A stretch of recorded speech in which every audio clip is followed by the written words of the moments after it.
That's the game. It's about control. I just Much like like, how... much like another Not game to be by the confused title of with another Control. game that Cole's been talking to me a lot about, Control. Speaking of Control, today's episode is actually about the game Control. I will slaughter you.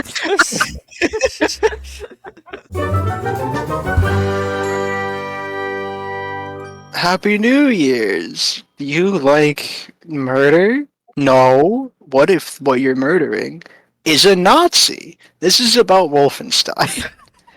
Welcome to the podcast.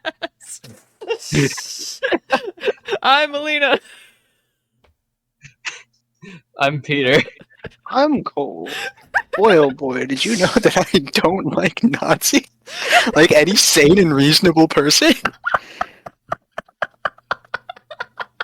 In fact, I would say it's probably my most sane trait that I still have.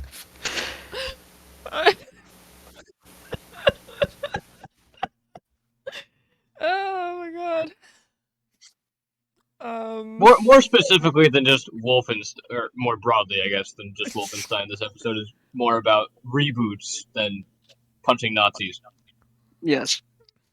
But I would be. Though if again, any of us obliged were to- given the opportunity to punch a Nazi. I'm obliged to mention that the officially endorsed stance of this podcast is if you do see a Nazi, you know what to do. Become Duke Nukem. If at all possible. That's the wrong guy! I know, but it's the same fucking message. I guess they're from the same type of game. I've come The here Doom to kick clone. gum and chew ass, and I'm all out of ass.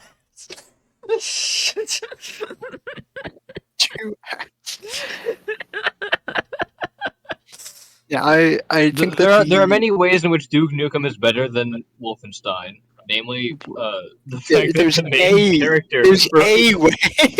Yeah, one of Nukem did them. not have a relatively successful revival. We're gonna talk about that one, okay? Once again, wonderful listeners, I'm out of my depth. No, you played Doom. You played the recent Doom games, right? Yeah, but I haven't played the old ones. Yeah, but Fine, you don't need to play have the to. old You don't have to have played old Doom to know things about old Doom. Okay, fine, yeah, alright, point that out. Everyone knows things about old Doom, probably, maybe. Yeah, like how it can run on anything. Yeah. Exactly. Broadly speaking, the episode is about reboots, and I specifically in my list chose Wolfenstein because I think that the Wolfenstein revival that happened a good several years ago now was a pretty decent one, if nothing else. I think it was a good way of doing it. It took a lot of things that were in the original games from the 90s or whenever, the 80s. Time, man. Here, I can Soup. look it up with the power of the internet. Oh, you're right. It takes a lot of the things that were in the old games and really expands on them. I can't speak for the Doom revival that has also seemingly been really successful because I have not played those. 1981. Wow. Yeah, damn. 42 years. Here's a question. When Mhm. did the first Doom come out? When did the fuck? Wolfenstein is older than Doom. Wolfenstein is older than Doom. That makes Doom a Wolfenstein clone. It's so I think they Wolfenstein. both by id Software originally. I Um, want to say they're in the same this name, was but I don't know for sure. Doom was made by id Software. Wolfenstein was made by Muse Software. Muse? Muse. Okay. I thought it was Mew, M-U-S-E. No, M-U-S-E. like the Pokemon or the Greek letter, Spelled two very different ways.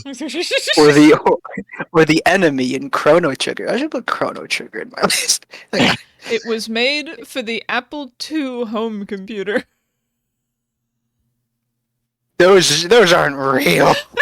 Not any fucking more they aren't. You hear that, audience? If any of you have an Apple II home computer trademark, you aren't real.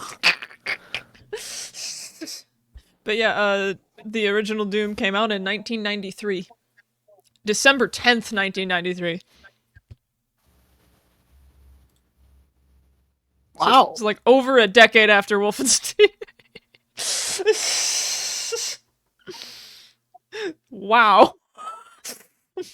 That's weird. Yet Wolfenstein is a Yeah. Doom clone. Yeah. Yeah, obviously. Like, clearly, look at it. Yeah, just look at it. Looks just like Doom, and therefore it is a Doom clone. Mhm. Did you guys know that, like, for a while, when first-person shooters were still like a burgeoning genre outside of, like, when they became like fully 3D, and not just like faux 3D in the way that Doom is, they were still being called Doom clones. Yeah. I just think that's interesting. I think that we should bring the term back a little bit. I think it would be very fun if we called Call of Duty a Doom clone. I just think it'd be hilarious. Let's see, when did Call of Duty first come out? After the Far fucking later. 90s? Like, 2010s, probably. Or late 200s. 2003. 200s. Yeah, 200s? late 200s, back in ancient Yeah, Greece. that's when the first war happened, didn't you know? Definitely Yeah, as we all know, the first Call of Duty is actually just a retelling of the Bible. that is also not the late 200s. This is 2003. Look, if we can spread a little bit of misinformation, we can spread a lot of misinformation. Oh no. We opened a can of worms. Guys, I opened this can of worms. There's worms inside, and the worms spelled misinformation like they're fucking SpaghettiOs. We are the alphabet soup of misinformation. Oh yeah, I did also remember that SpaghettiOs are all O's. There's not other letters in there, are there? No, there's not. Never eaten SpaghettiOs. I Same. had normal spaghetti Same. with real noodles. I knew Halo was older. Then Call of Duty? Yeah. Because it came out in 2001. I remember in the days of, I suppose, our youth, because we're all around the same age, Yeah. that a lot of Undisclosed number. time of undisclosed numbers, that Call of Duty and Halo were being compared pretty frequently. And now, having played Halo and also some of Call of Duty, I don't see why that was happening. Just because they were both popular first-person shooters. Man, shit makes no sense to me sometimes.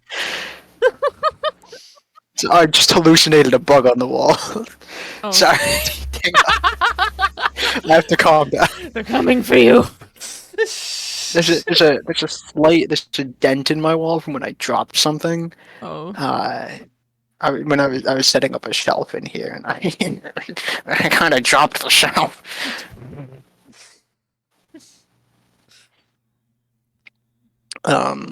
And the lighting in here, I don't have my room light on, so it's just my computer, and I hallucinated a bug where the dent is, so I have to chill out for a second. I'm fine now. Sounds like you should get that patched. Wolfenstein. Apparently, it came out in the 80s originally. Wow, who Early knew? I didn't. 80s. I thought it was the 90s. Nah, Yeah, early 80s. earlier than I thought it was. Older than us. An undisclosed amount. By an Older undisclosed than amount. us by an undisclosed amount. Could be by a month. Who knows? Yeah. Can I disclose the first 2 digits of our birth years? I mean, I've never. I would be cared. perfectly fine leaking my fucking address. Go ahead. Please don't. Christ, man. And I'll just put the first one. It starts with a number, a digit that is less than 10.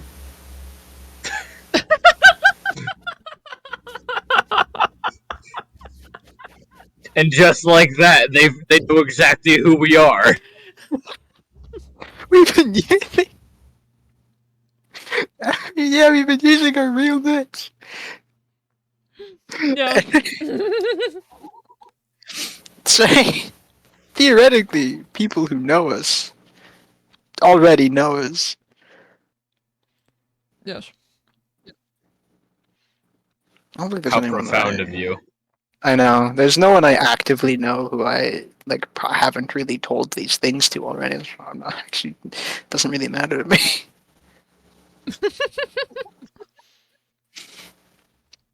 The older Wolfenstein games were very much kind of in the style of Doom that came to be, I suppose, since Doom came later. Uh, but they were very much. They also like there are. I think they're kind of like all like Quake as well. Technically originally, I think I have to look this up now. Wolfenstein and Doom were like Quake clones.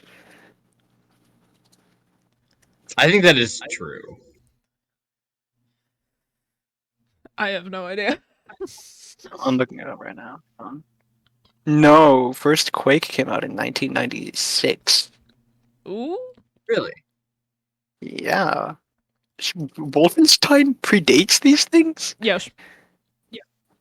By a substantial amount. What the fuck? Oh, no. Sorry, I don't think I'm thinking of Wolfenstein. I'm thinking of Wolfenstein 3D, which is the one that made it like actually vaguely popular and is the one done in the style of Doom. Nah. I believe that's the case. Yeah, no, the first. Yeah, The yeah, first no, because First one came out in the Wolfenstein. 80s. The first one came out in the 80s. Wolfenstein 3D is done in the style of Doom because id Software came under control of the Wolfenstein IP, and so did a Wolfenstein in the style of Doom. Got it. The first Wolfenstein game was Castle Wolfenstein, which is not at all in the style of Doom. But the one that put Wolfenstein on the map was also developed by id Software, which is Wolfenstein 3D, which is done very, very much in the style of Doom. I'm looking up images of it. It's so it's well, yeah, I'll post an image of Wolfenstein 3D in chat. There it is. Very That's what that nice. looks like.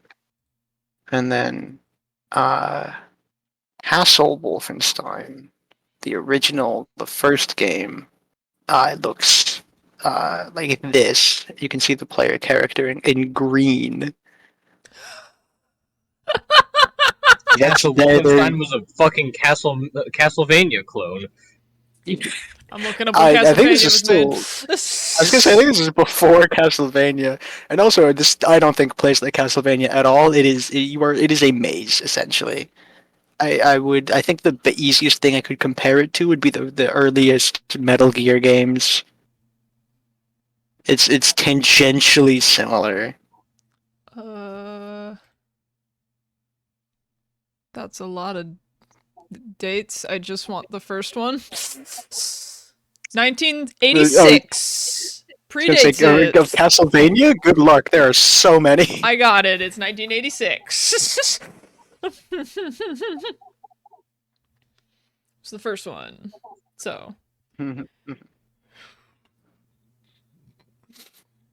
Still Yeah, beats it. the thing that really established Wolfenstein as a series was Wolfenstein 3D, because that's the one where you play as the American spy William B.J. Blazkowicz, also known as becomes known to the Nazis. Remember, this is the 90s. It's very I don't know what Very the term 90s. is. It's very 90s. Very 90s. Very action thriller name here. Terror Billy.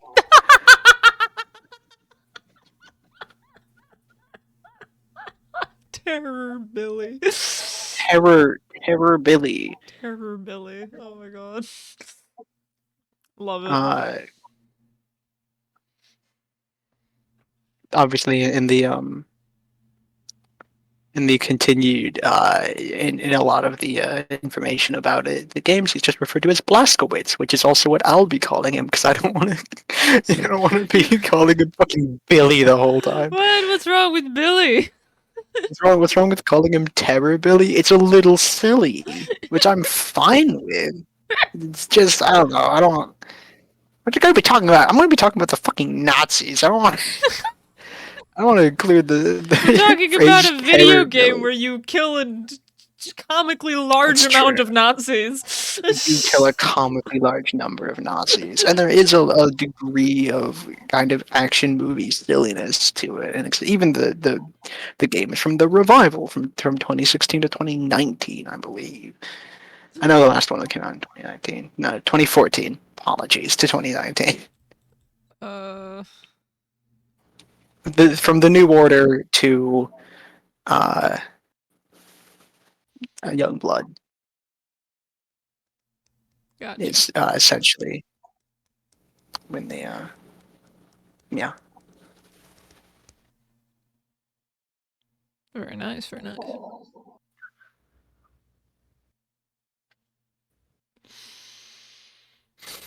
So yeah, the old Wolfenstein games were very much much more of the like action movie stuff essentially, where there's not really a plot going on. You just know you are Agent BJ Blazkowicz.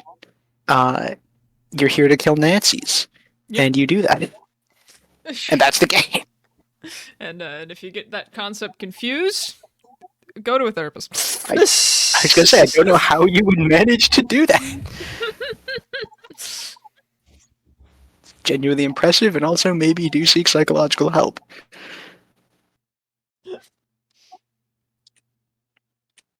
There's not really a whole lot more going on there, but the subsequent games that came out don't seem to super expand on this a whole lot, and nor do they really have a whole lot of staying power. For the longest time, when people talked about Wolfenstein, they didn't talk about any of the sequels after Wolfenstein 3D, of which there are like 4. They just talked about Wolfenstein 3D. Sometimes, other bits would get brought up, but that was if you're like going through like a deep dive video. The iteration of Wolfenstein that existed in the public consciousness was just Wolfenstein 3D, and that's it. There are no others. And it wasn't a particularly stellar reputation either. Like Wolfenstein 3D is literally a Doom clone in that it was purchased and made by id Software, so it's like literally a Doom clone. And well, it was received well at the time. It kind of gained a bit of a weird reputation because it has this. There's just swastikas all over the place. Well, yeah. They have to make sure Yeah, you obviously understand. you're invading a Nazi castle. Yes, there will be swastikas all over the place. But like, remember what like the 2010s were like, where you just there was the conversation around like the idea of being a little bit more delicate in portraying certain atrocities, like I don't know, war was gaining a bit of steam, and a particular conversation point that got brought up a lot was depiction of Nazi paraphernalia and how to do it, and there was a lot of this conversation point ended up revolving around Wolfenstein because there are fucking swastikas everywhere because you're invading a Nazi castle. Yeah, it occupies a weird place a bit in some gaming history because it's a bit there's a lot of Nazi swastikas all over the fucking place. Listen, I know you're invading a Nazi castle in this game. There's gonna be swastikas in places. Yeah. That makes sense. Also, at the same time, literally covering every single wall, everywhere, all over the place. It is maybe a little bit too many swastikas for even the Nazis, who really did love putting that shit everywhere. All over the place. I don't really have a horse in this race. I'm just saying that because I think that there's definitely a if you're depicting Nazi Germany, Mhm. you can't exclude the fucking swastika, No. right? And I think there is a line somewhere, and I do think at some point the old Wolfenstein game kind of crossed it a little bit because it's all over the place. You didn't have to put like fucking 10 of them in each room. That is a little bit much. They just wanted to make absolutely sure that you understood that you were fighting Nazis and not, In a Nazi people. castle. Not people, Not- exactly.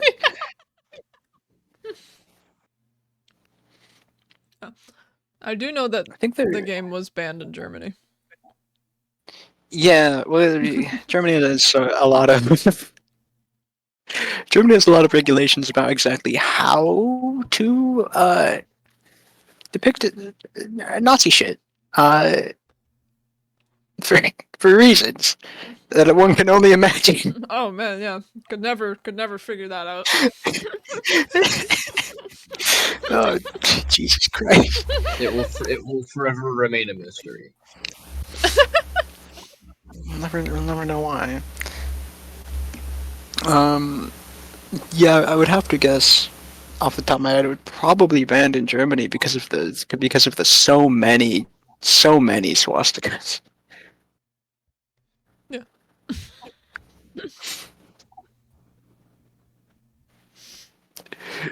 Wait, excuse me. Anyway, the point is, in 2014, and kind of since, uh, Bethesda Softworks. I know this is hilarious because just a bit ago we talked about how Bethesda was bad, but remember, it's Bethesda Softworks, the publisher, not Bethesda Game Studios. The game studio, Skyrim. the Skyrim one. Bethesda Softworks owns a whole bunch of different studios. Of course, they do own themselves, but they also own id Software, which owns Wolfenstein, and id has been sort of remaking some of their old things for a bit, notably, of course, Doom 2016 and Wolfenstein: The New Order in 2014. Both of which were markedly successful. As far as I know Doom 2016 kind of hit it off. Don't know a whole lot about it. Haven't played it. Don't I have did. didn't buy I it at the played time. that Haven't- one. Yay! I have played the Wolfensteins. the Wolfensteins. The Wolfensteins. And I do have to say that the way in which id Software approached the everything in the Wolfensteins 2014, or at least in both the New Order and the New Colossus. So I haven't played Youngbloods. I have it. I haven't played it. Mm.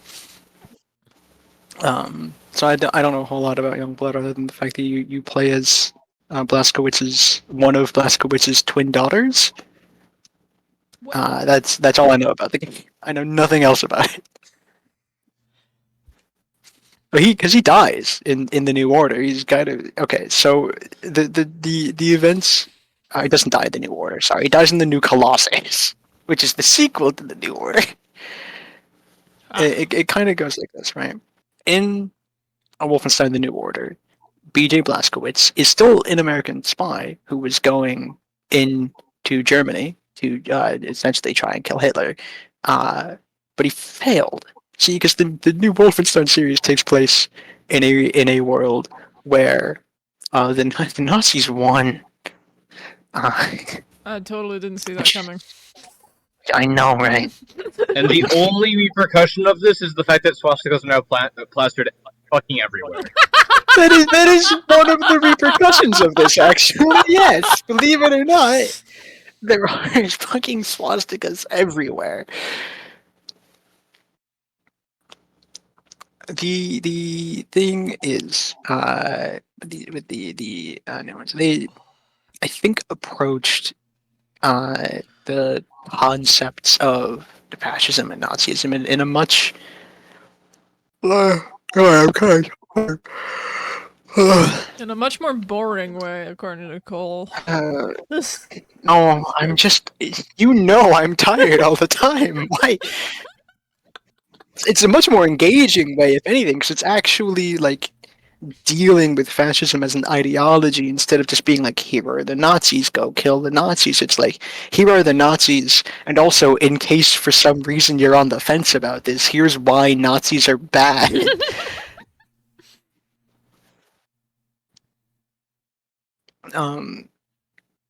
And so, like, as far as that goes, I think they did a much better job in that regard, because the concepts of ideology aren't really dealt with in the old Wolfenstein games. Obviously, it's Doom. It's old Doom, Yeah. where all you do is kill things. I don't know a whole lot about New Doom, but I know that in New Doom, there's at least a little bit more character going on. I said a little bit. For it is every more other than old character, Doom. yeah. I have not To my played Doom recollection, Eternal, Doom by didn't the really way. have many other characters, so for our listeners, I have not played Doom Eternal, so I don't know if they do anything with the Doom guy in that one, but I know that in the 2016 one, he just wanted to kill everything. End of sentence. That's it. The 2014 Wolfenstein: The New Order. You begin as BJ Blazkowicz. He got hurt real bad in the past, and so he missed out on the rest of the war, and wakes up in a mental asylum in. Hang on, let me recall, because I'm pretty sure. Double checking something. You were saying that, like, you knew where it was. And then I just, like, did knew where it was. Just the immediate, I like, did. I did know where it begins. I just kind of forgot, because I'm pretty sure I can't recall if it begins in Germany or America. I believe it begins in America. I do believe if we're talking in about America. the reboot. Yeah, the no idea. reboot. The reboot. I have no idea I'm if pretty the sure. Doom clone begins anywhere, to be honest, aside from Germany. Doom clone begins anywhere there's a Nazi.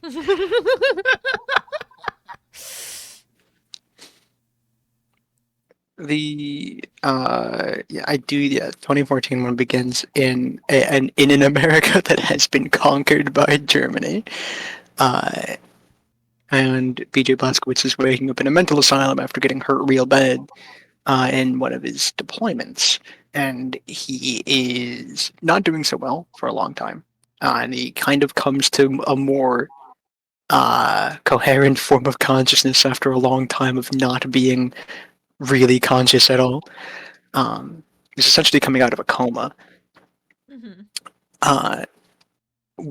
he wakes up basically right in time, because around this time, the Nazis are going around in the mental asylum and executing all of the people in the mental asylum. Oh.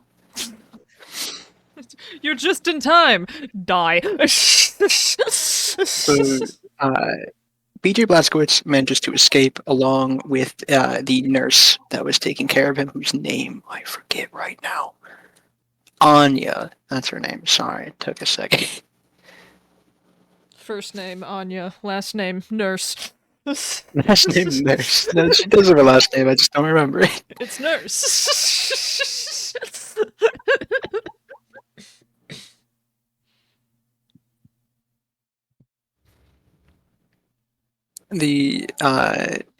Yeah, and so a lot of people are executed, and Blazkowicz manages to escape with Anya and begins trying to join/put together a resistance against the Nazi forces, and it does not go well because they've done a lot of conquering. And Okay, so like when you do Elseworld of real world things, of course, a very popular one being what if the Nazis won World War II?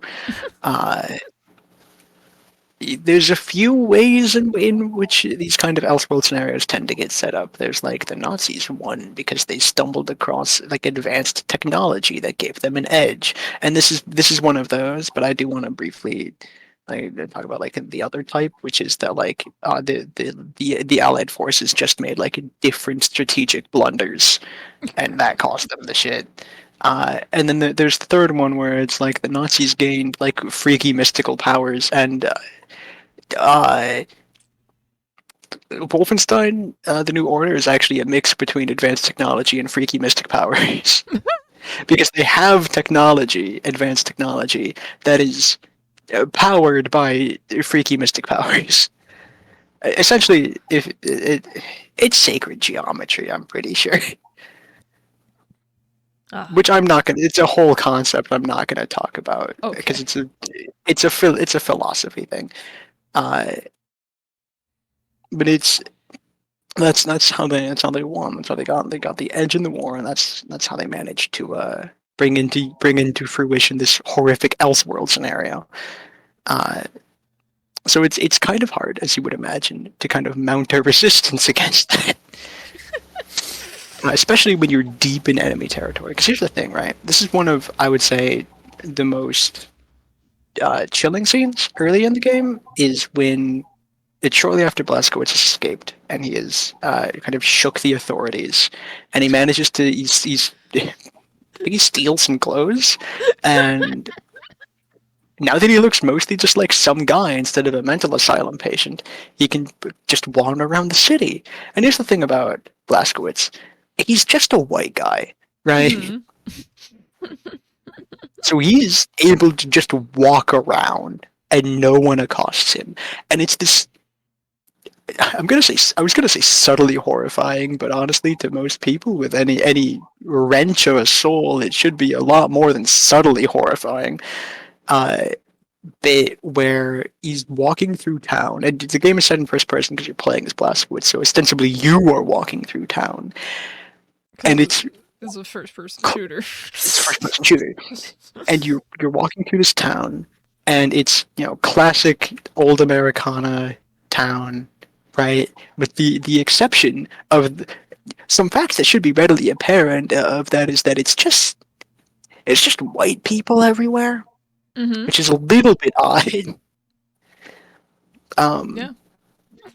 And also all of the swastikas far more noticeable.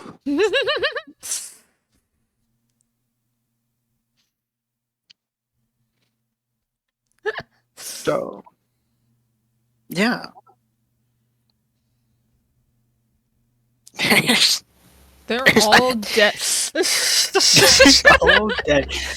You go through the game and you're essentially trying to mount a resistance the entire time, but you're going up against one guy who's in charge of a SS unit, and a big part of the SS, who is from the old series, so it's a little bit action movie. His name is Death's Head. What? His name is Death's Head. Death's Head. It's technically a nickname, but no one calls him by his actual name. So his name is Death's Head. Yes. Okay.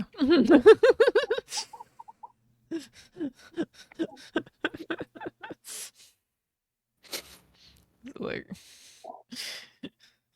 Angel of Death's Head, because that's a No. nickname that an actual Nazi had. No, it's just Death's Head. Okay. Yeah, Angel of Death Head was copyrighted.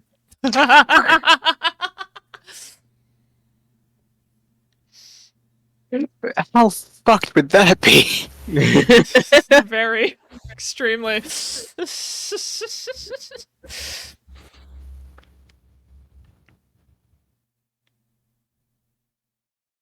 Uh,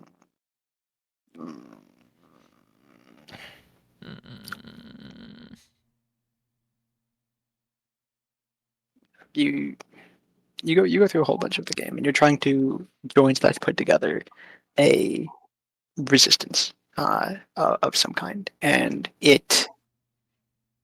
As I've said many times now, sorry, I'm trying to recollect the game. It's been a while. It's okay. Uh, I don't know anything about it, so you're doing better than me. and it's of course a bit more difficult than you would expect, even than you would expect to try and pull something together in this. But Blazkowicz manages. He manages to find a bunch of people. He joins a group. He gets various allies because people don't fucking stop. Like that's the thing, right? Like in this horrific Elseworld scenario, the Nazis might have won World War II, but they are going to be stuck in a constant, eternal struggle against fringe groups, if nothing else, for the rest of fucking time. Or until they collapse. Yeah, whichever comes first, the end of the universe, Or the end of fascism. or God, I hope the end of fascism happens first.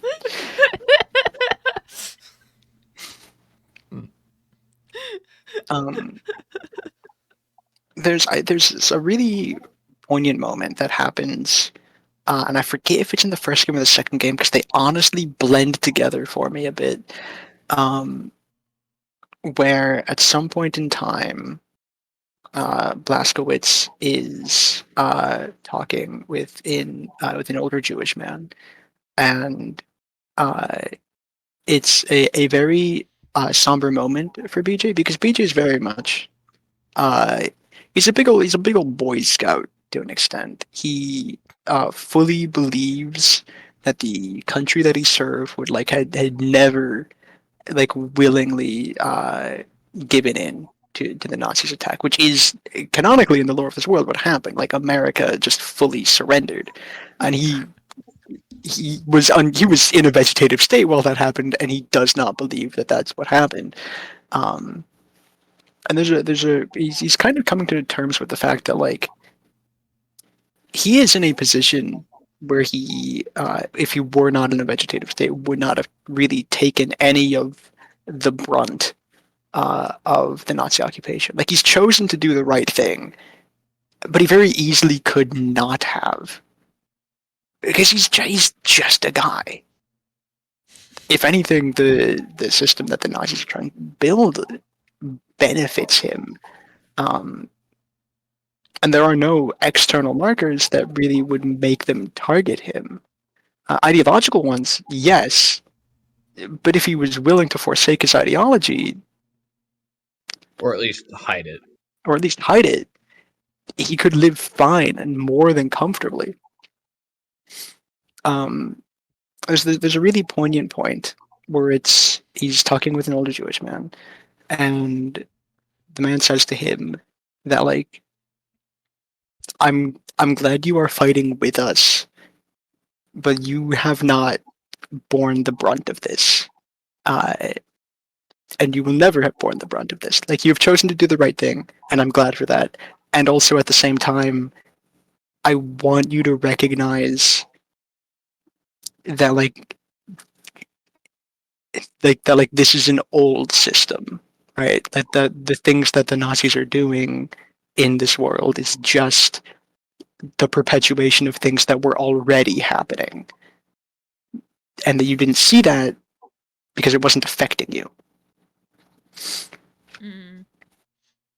And I think it's a really good extrapolation of things that were technically present in the old series, because you were still fighting Nazis as an American spy, but weren't really fleshed out in any detail. And here they are now in a detail. In detail. One detail, you get no others. One single detail. Blazkowicz does have to at some point contend with the fact that not just the America that he thought he knew, but the world that he thought he knew wasn't ever truly one that existed for a lot of people. It's one that existed for him, because it worked for him, but it never worked for so many other people who have been fighting this fight for longer than he's been alive. Mm. And this continues in the second game. He comes to terms a lot more with this in the second game because he's dying. He's terminal. He's fucked. Because at the end of the first game, like I said, there's mystic technology shit going on. Throughout the course of the first game, there is this kick-ass lady who has a cool exosuit of armor that increases her like physical strength and speed, and it also, to an extent, kind of keeps her alive because she's not doing so well physically outside of it. And at the this is set up for a bit in the second game. At the end of the first one, Blazkowicz and the rest of the people he's working with do manage to strike the death blow against Death's Head. But this doesn't just magically end the Nazi occupation. There are other officers. There's a whole war machine out there. And BJ attempts to sacrifice himself in the thing against Death's Head. He has the detonator in his hand. He blows up the whole ass tower thing, war machine that he and Death's Head are in, and it kills Death's Head, and it nearly kills him. He's barely saved by the group that he's with, and he is still, however, like absolutely terminal. Like he is dying at this point in time. He doesn't have a whole lot of time left.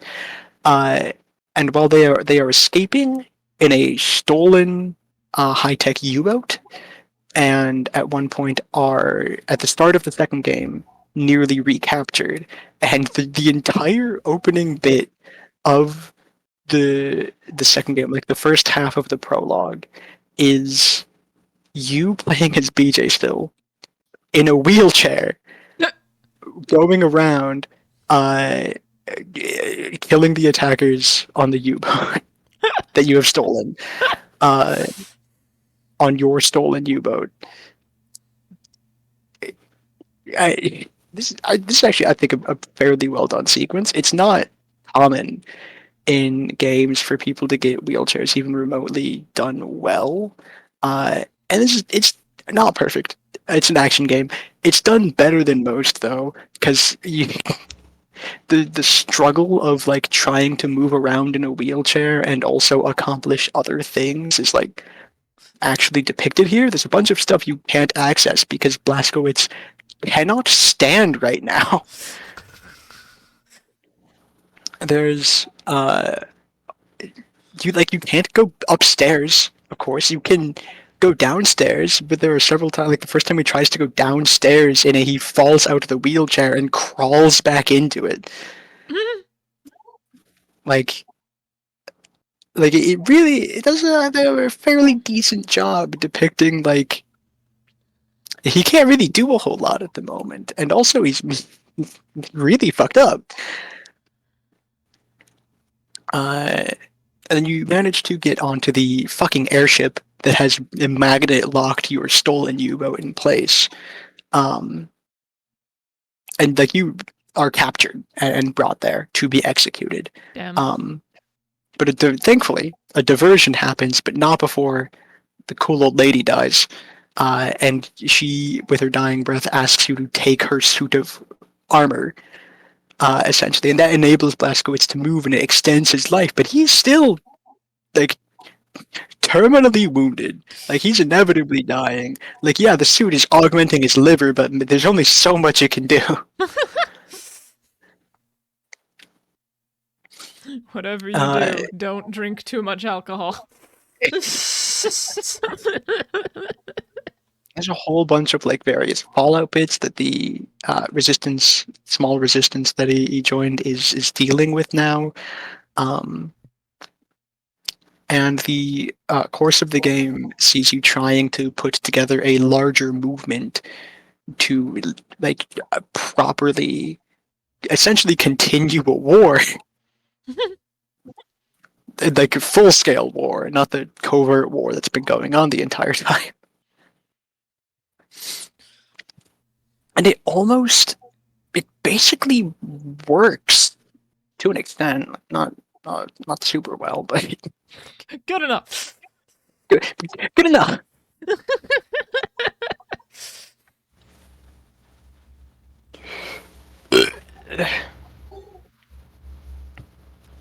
Because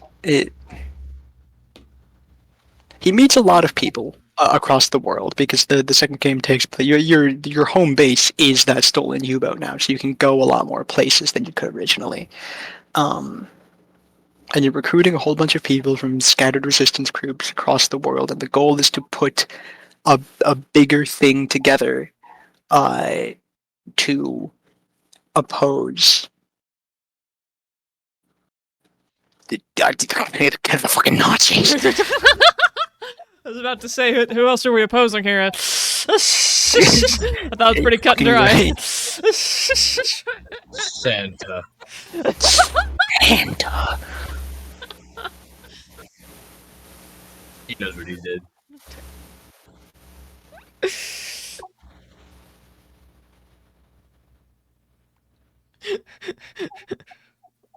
On this episode of Trope Troupe, we cancel Santa.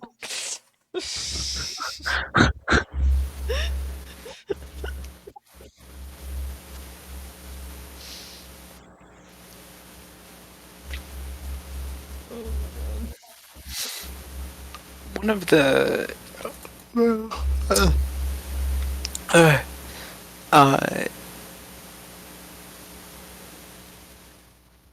one of the ending bits of the second game after all this, because the ending bits of the game are a bit nuts, because although like Blazkowicz is dying, and you're putting together this greater resistance movement, and you get captured at one point in time. This is relatively towards the end of the game. And you die. You are beheaded. Is where the game continues, but it's like kind of bitter. It's kind of some weird action movie shit. You guys may have had Death Head, but now I'm Dead Head. God. Because after this point in time, your life is saved a second time, because Blazkowicz's head is transplanted onto the body of a genetically engineered Nazi super soldier, and he continues to live.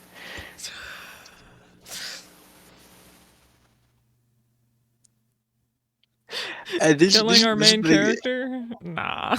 No. Well, technically yes, because he still dies later. I'm pretty sure. You're pretty sure I could for be, now. I'm pretty sure, because I'm uncertain if my brain transplanted the memories from his beheading to the end of the freaking game or not. Because that final sequence is very blurry to me. Well, I definitely wouldn't know.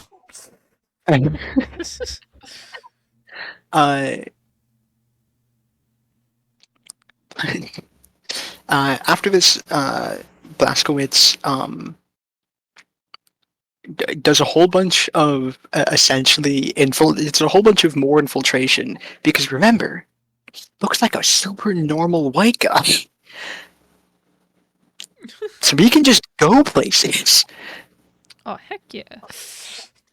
And now that he doesn't have his own body anymore and is severely more fucked up, physically, he's not really at risk of being recognized in places. So he infiltrates a whole bunch of Nazi shit, and ends up auditioning to play himself in a propaganda film produced by Hitler. And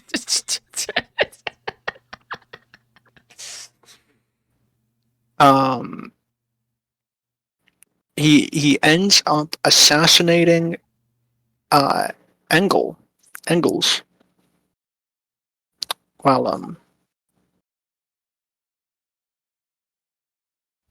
while he's doing this. Oh. On national TV, fully murdered. I'm a super stealthy spy on live television. Yeah. I shot a man to death. And then sort of obliterates all of the other Nazis that were under Engels in the chain of command in order to make sure that like no one immediately rises to replace him. Mhm.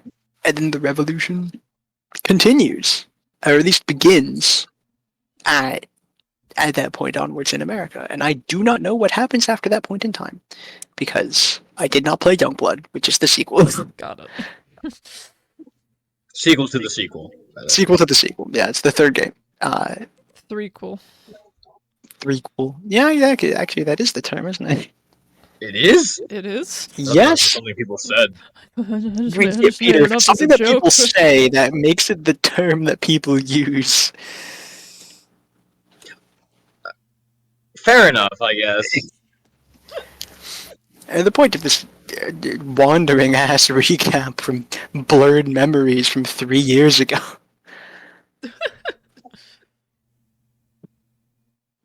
I'll be honest, I did start playing these games when I did have COVID. That's probably why my memories are so blurry.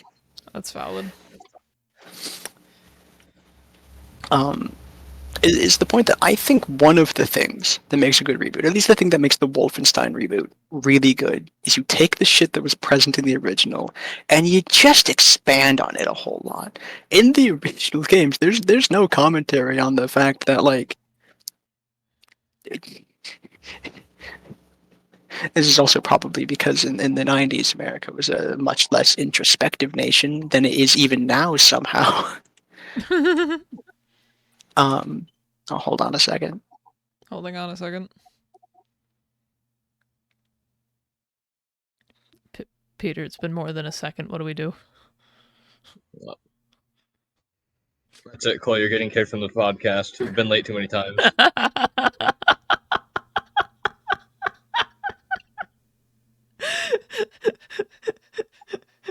On this episode, Cole dies. Cold.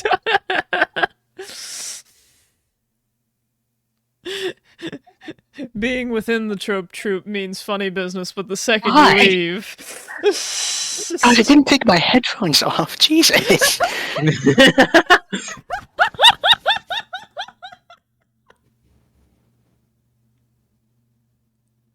It's unnecessary. Disagree. I mean, you're Neutral welcome stance. to. I guess. I oppose.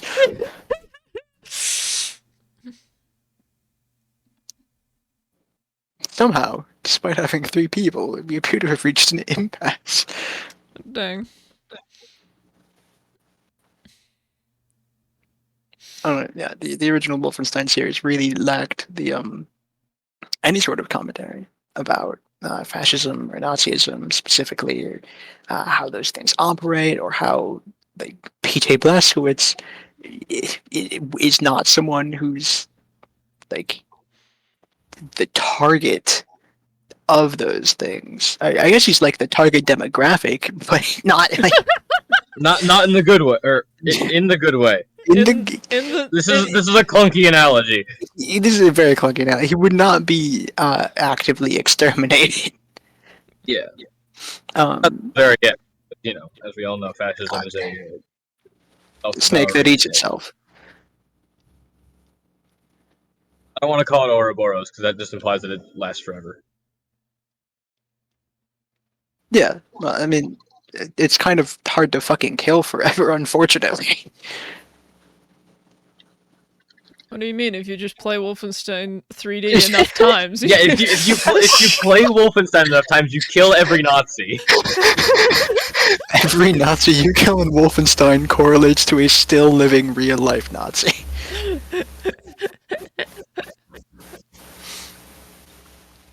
Are there any more? I don't think it's especially a hot take to say that in even the 90s, America was somehow an even less introspective nation than it is now. I don't think we're a very introspective nation at the moment. What gives you that idea? The events. The events that happen always.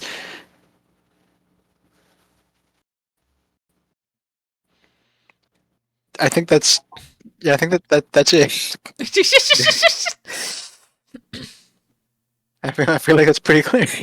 What makes you say that? Yes. The everything that happens always for the past lifetimes. It's like like the country as a whole has maybe gotten more introspective since the 90s, but like it's still not that bad. Is that it? Nor will it ever be. Yeah, I guess. God, Peter, you're making me depressed. That's kind of my job. It's ineffective on my end. I don't know. Cole, my default emotion is sorrow, and it's my job as a It's true. It does being say to that spread- in your Discord bio. that is my job is to spread sorrow to everyone, to every corner of the world. Fucking evil Santa?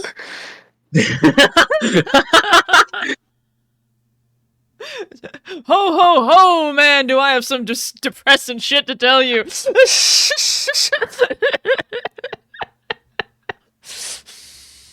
Merry Christmas to all. Die. Yeah, the original Wolfenstein games lacked really any kind of social commentary whatsoever, whereas the ones after The social commentary of Wolfenstein reboot was not too bad. yeah, which is I don't think very deep social commentary. Yeah, which, to be fair, most video games did not really go that deep. I mean, at the time, that is like right. most of them I'm were not literally saying just that there it to be was- like, do you want to fill a demon with lead? Hey kids, how do you feel about exceptional pixel violence? Yeah. The best kind of violence. Tied with all of the other kinds of violence.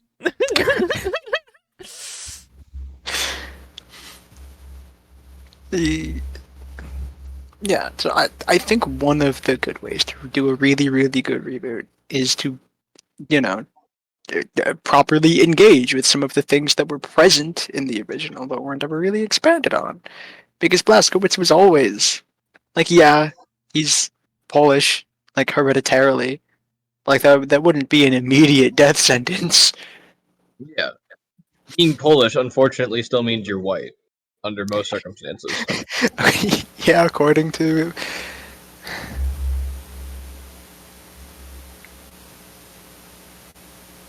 Sorry, my mind blanked. I didn't like comprehending the reality of things. Being Polish? I mean, actually, my family is from Germany, so... Get him. So you're the target demographic! No! Get him! No! My family... The most offensive no. Because it's untrue! I'm insulted! No! I mean, I'm insulted because actually, if you go back that far, my family was Jewish. So no! I don't know how far back you have to go for my family to become religious. Not I that wouldn't far know, from I'm not in your family.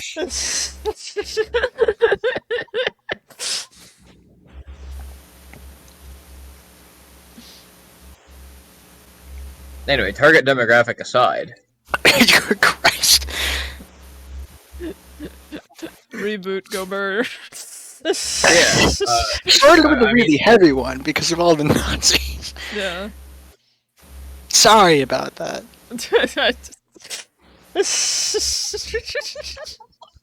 But yeah, no, I mean, the Wolfenstein reboot was overall pretty good.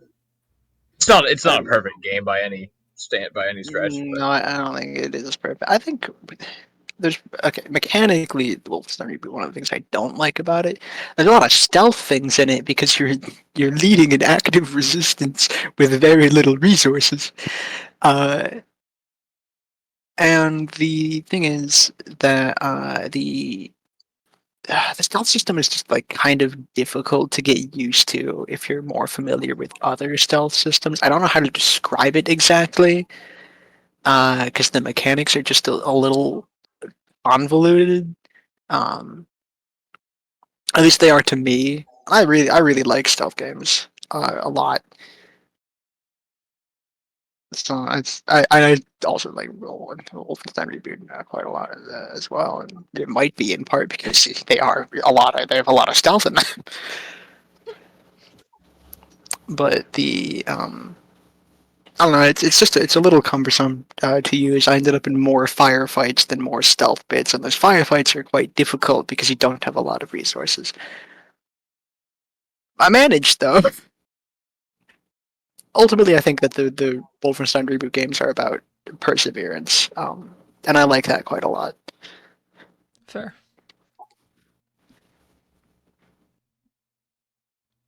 As opposed to Nazi bad. That's also very good. Yes. It's just being about perseverance and Nazi bad. It's even a better. more in-depth thing than Nazi bad, which is just like a given.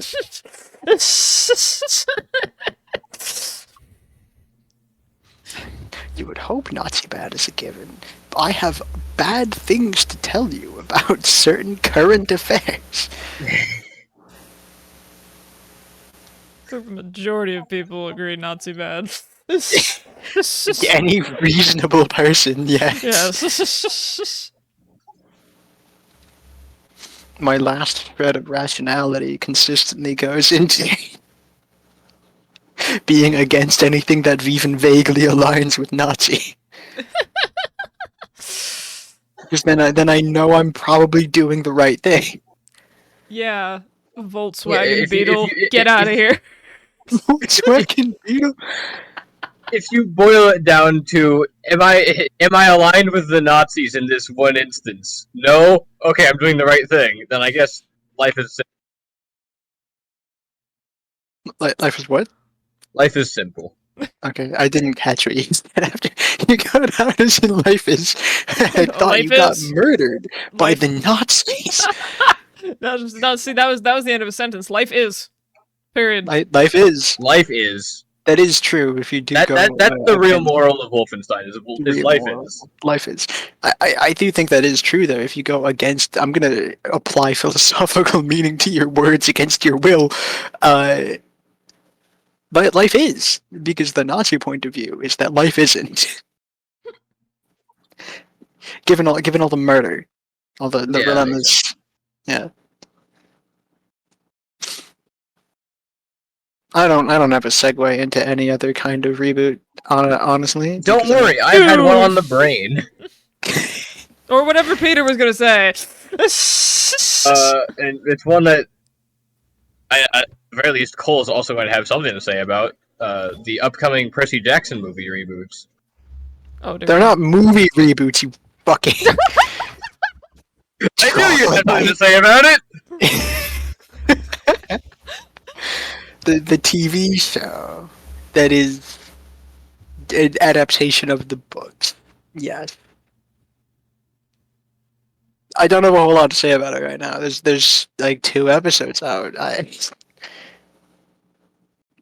It's covered like the first several chapters. I don't know what to say. I don't know. Do you want to talk about the movies and how they're bad adaptations? Yeah. I can do that for hours. You go first. Oh boy. I've been talking for a while. Another thing I'm gonna check shit about. Oh, wait, no. watched Once we finish, one Percy Jackson movie when I was little, and I remember nothing. once we finish these bouts of topics that we like selected a bunch of shit that I input, we really should do one of yours so that you Please, I want to say things, but I can't because I don't know what the fuck's going on. When you asked us to fill out our bits of the thing with like stuff you didn't know a whole lot about, I don't think what you expected to happen was to do a whole bunch of mine for like 4 weeks in a row. I thought we were gonna like rotate between everyone's topics. That's So a reasonable expectation. but like instead we did like 4 fucking topics I know nothing about. Or if I do know don't about worry. them, it's At least little one. to At none. least one of them. At least one of them that we did recently, you do now know stuff about because you've been Yes. playing Baldur's Gate 3. I have After been the- playing Baldur's Gate 3 after we did the video, which was unfortunate timing, but you know, I got there. I did it, listeners. I did it. Yeah, so The next few clearly, episodes, the reboot the- episode, we're actually just going to be talking about Baldur's Gate 3 again, because this time Ah! our own episode. And this time Elena can have something to say. For the next few Throw episodes, somewhere. the cold open will just be us talking about Baldur's Gate I'm 3. gonna stab someone, allegedly. And the next episode is actually just a Let's Play of Baldur's Gate 3. Guys, come on. We have to do the classic 2010s move at some point of branching out into a gaming channel. Exactly. I mean, if you really wanna. It sounds like a lot more work, and I barely managed to show up to these already. Yeah, and also you're our only editor, so unless Help. Peter or I is gonna learn how to edit stuff, that's a lot of work for you to do. Help. I would like to learn how to edit stuff. It's just a matter of Please do. learning's hard. Learning's hard. I don't care. Please do.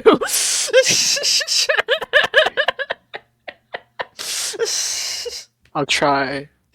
Learn with Caden Live. It's free. It's easy to use. Hashtag not sponsored. Not sponsored. Yet. Never. Probably. No, probably not. But that's okay.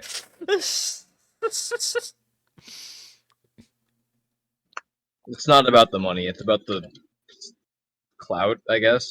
Oh. It's about Peter, what do you have to say I about wasn't going anywhere with that in the first place. Don't ask anything of me. it's about the podcast topics we made along the way. You mean the, In my case, quite literally. you mean like I literally did make most of those along the way. You did, You mean in like the fact. short list that Peter's got, or like the massive list that you have that we haven't touched a whole lot? Help, We should do more of these. please. Mm. Peter, what did you say about the Percy Jackson movies? So as a preface, I also did not watch the second one. I'm the only one here who did. Great. I don't worry, I'm not going to talk about it. Because the first one. The first one was very much it felt like a lot of other movies that came out around the same time, where it was a notable parallel in my mind is the Sorcerer's Apprentice. Oh my god, I completely forgot about that one. Ah. It has Nicolas Cage in it. I don't It know what you're does. talking about.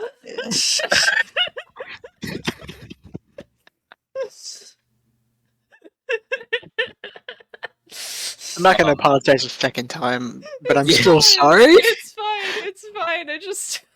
I had like this secret hope of like maybe he'll say Hunger Games or something, but no, no, Oh, should we do an episode about the Hunger Games? please. We probably should. I You at probably least should. know about that. It also gripped the world by the balls for a while. It did also. It recently regripped the world by the balls a little bit because God. that other movie came out a bit ago. It came out already? Yeah, Man. it was There's another announced quite a while ago. We all live under our own special rocks. Came out like a few months ago. Maybe a month ago, actually. Time is soup. Time is soup. Isn't that also around when Barbie and Oppenheimer came out? Because that would explain why I don't No, it was after. Oh. I don't know then. The movie. We can put this in the cut. Yeah, it came out in mid-November of this year. Okay. Mid-November of this year, being in 2023. Gotcha. No, I thought you meant mid-November of 2010. 2024. It came out in 2024. Yes, November. yes. Near the end of the year. Previously, yeah. Mm-hmm. Makes And so sense. it came out like a month and a half ago, Okay. which wasn't. Anyway, Yeah, regardless. the Percy Jackson movies were they were fine movies in their own right, like as their own thing, but as an adaptation, the first 5 minutes or so are somewhat you could somewhat apply them to the book, but So I'm remembering the beginning of the movie. now I am too. Where Poseidon emerges from the fucking sea on a pier in New York City next to some fisherman guy who's just staring at him.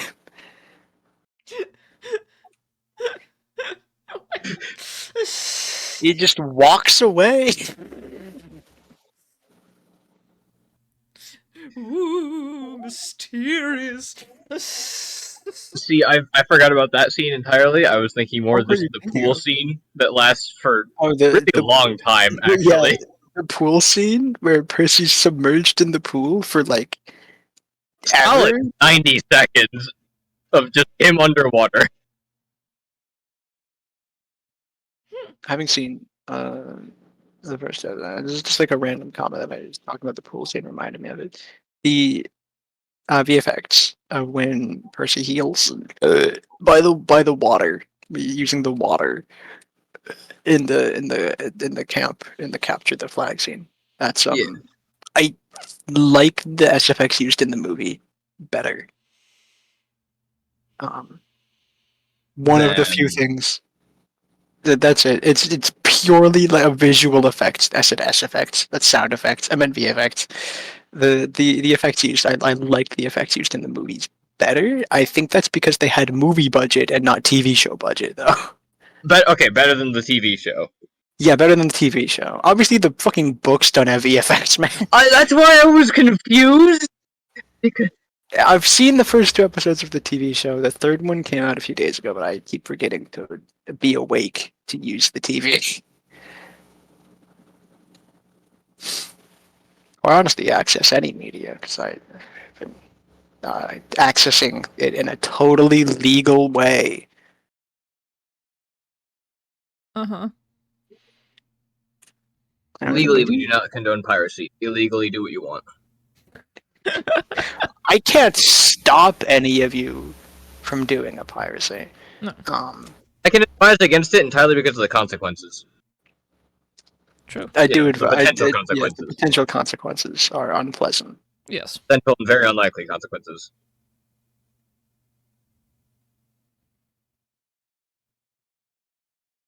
We're not your parents. Do whatever you want. Yeah. Exactly. Have fun with it. Well, God knows it'll make it difficult. Life will make it difficult for you to have fun. Make it difficult. The eternal fucking nihilist.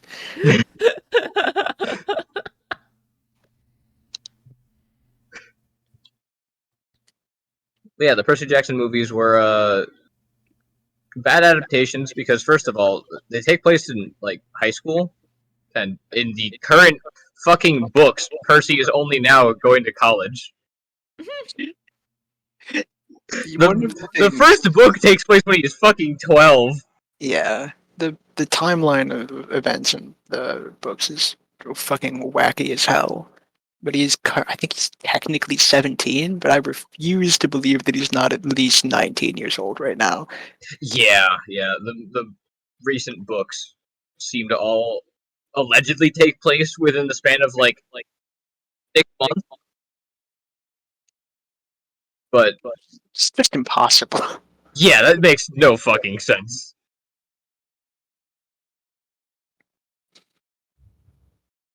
Yeah, that is one of the things with the movies. I think it takes away some of the the fucked up elements of the book, because a key part of the book series is the kind of the fact that The sending middle morbidness of this schoolers. of all this shit happening to what is effectively like someone fresh out of elementary school, even.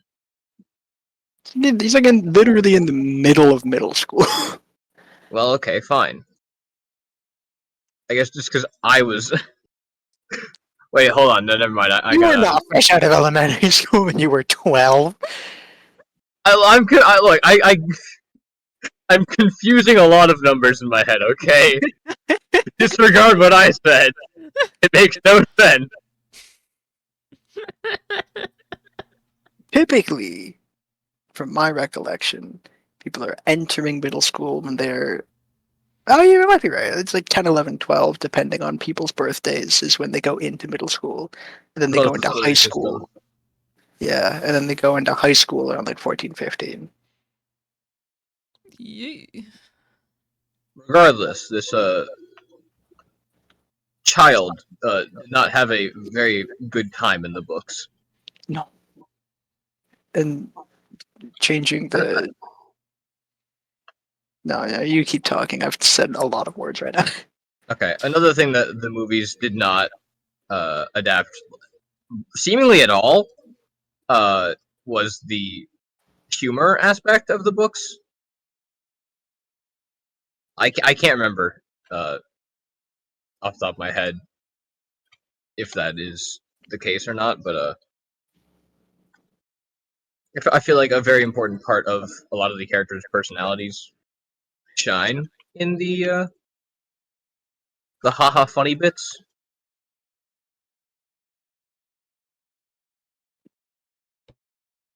Are you wanting me to interject here? Because I have. Yes. No, I'm not good at this, I please. was about to say I can't. I have no ground here.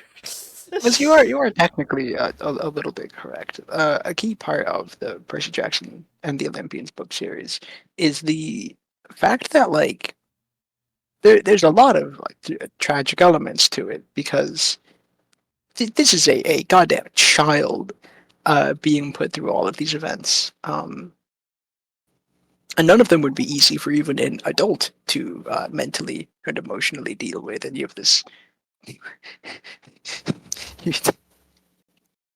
let alone an ADHD 12-year-old With dyslexia. with dyslexia. Key character traits, unironically. Yeah. With the characters with the ostensibly the series is about, and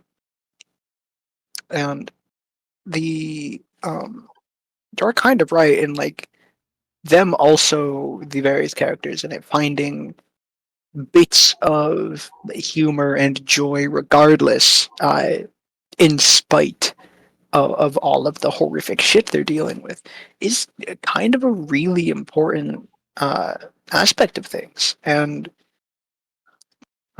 while the movies do have a few comedic bits that are saved from the books, most notably in the first one, there was of course iconic line, "This is a pen." It's a good Right. one. I can't deliver it well. I'm not an actor, but it's funny in the moment. But just believe me, take my word for it. Please, thank you. This means a lot to me. And I think the three main aspects that the movie did not adapt from the books at all are the humor, the actual characters themselves, and probably most importantly, the actual fucking events of the book. What do you mean? Well, let's go over a brief recap of what happens in the book. We've got St. Louis, where Percy jumps off a bridge after fighting a chimera, I think. It's been a while since I've read them.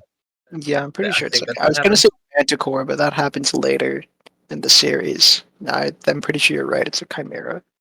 Um, and I don't remember if this happens directly after or a bit after, but there's also the abandoned amusement park where they have to blow up a roller coaster to escape. There is the Lotus Eater casino that they end up getting stuck in the movie. That is in the book as well. The only thing in that I think the movie got absolutely right was everything to do with the Lotus Casino. The Hydra in the movie does not appear until book 2. I completely forgot that there was a Hydra in the movie. The way of getting into the underworld in the movie is drastically different from the book. Ares doesn't even show up in the fucking movie. That's true. Yeah. Meanwhile, he's the main antagonist in the book. Yeah, the rough plot of the book is Percy Jackson is a demigod. He is the son of Sally Jackson and fucking Poseidon. This makes him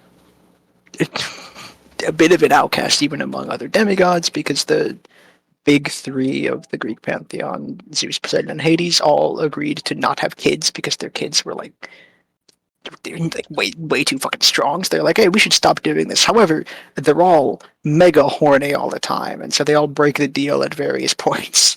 Yeah, like I feel like that's the most Greek representation you can have for the Greek gods is that they're mega horny and cannot abide by their own contracts. That is, Rick Riordan got not a whole lot of things super accurate. In one part, because myths in general are fluid, and in another part because he's not a Greek historian, he's an author. Yeah. He does not go for historical accuracy. He goes for writing a good series of books. Yeah. And in order to do that, you have to make some sacrifices in terms of accuracy. Yeah, exactly. And the one of the things that I would say is probably still relatively myth accurate is the fact that the gods break their own fucking deals all the goddamn time. I'm not a Greek historian either, but I'm gonna hedge my bets that that's It's a pretty common occurrence, as far as I'm aware. So the rough outline of the plot of the first book is Percy finds out he's a demigod on his way to a place that is relatively safe for demigods to be. His mom is seemingly killed by the Minotaur, whatever. Words are also kind of a soup. And Major plot point of the book. Yeah. Yeah, major plot point of the book. Words are soup. Dyslexia. Elena, you could be a demigod. I mean, we've all got ADHD. I don't need any more of a confidence boost. Don't do that. Well, unfortunately, Elena, plenty. actually, you would not want to be a demigod because it would mean that one of your parents is not your birth parent, which I don't think is something you want in your life. Either that or one of them's lying about being human. Or one of them's going to die. Yeah. Take your poison. I choose the option I came up with. Either that or the fourth option of I'm not a demigod.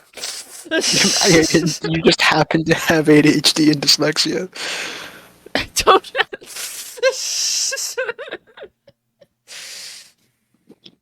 Minor dyslexia. It is minor. So you're like 1/4 demigod. Demigod.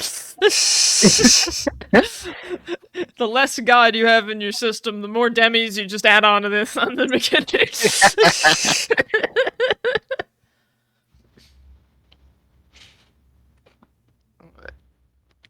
He gets to this camp that's it's like a safe place for demigods. It's meant to look like a summer camp so as to not arouse suspicion. And learns pretty quickly that he's a forbidden child, and that kind of fucks him up mentally. In addition to his mom being dead, it seems his mom being seemingly dead, Allegedly. allegedly. Allegedly. And then on top of that, he finds out that he's being blamed for the thievery of Zeus's master bolt, which is the thing that he uses. It's like a symbol of his authority. He didn't steal it. He didn't even know he was a demigod until like a day ago, but he's already been blamed for the theft somehow. And so he is sent on a quest to retrieve the Master Bolt and give it back to Zeus. And currently the thought at the time is that Hades stole it, but what's actually found out over the course of the book is that it was Ares who stole it because he's a vengeful jerk against his dad. And also likes war. And also it was at camp that there is a I guess like spoilers for Percy Jackson and the Olympians if you're like watching the TV show and haven't read the books. First of all, read the books. They're fantastic. Do read the books. Second of all, there's your spoiler warning. I don't know how this will be adapted in the TV show at all, but just in case. There's also a spoilers traitor. for a book Word series for that word. came out in 2004. Yeah. There's also a traitor in the camp itself. A friend that Percy made there, who he and Ares colluded with each other to steal the Master Bolt in order to start war on Olympus because they both hate their dads.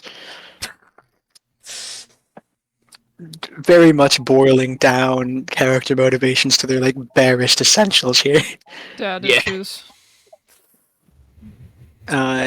The course that Percy makes across the book rather, the series of events that happens in the book is this is not necessarily, it's vaguely in order because I don't remember the exact order of events.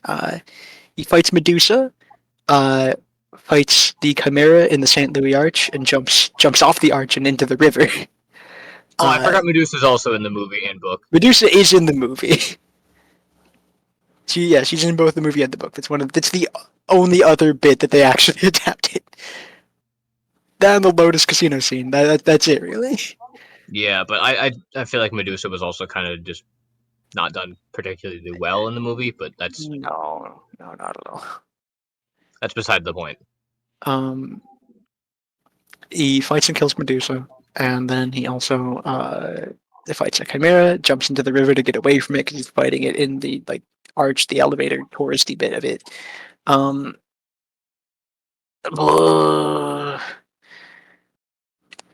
know that there's other because they're going to California because they think that Hades stole the Master Bolt. And so they're going to California because the entrance to the underworld is in California. It's in Los Angeles. And I know that there's other things that happen on the way there, but I'm currently forgetting most of them.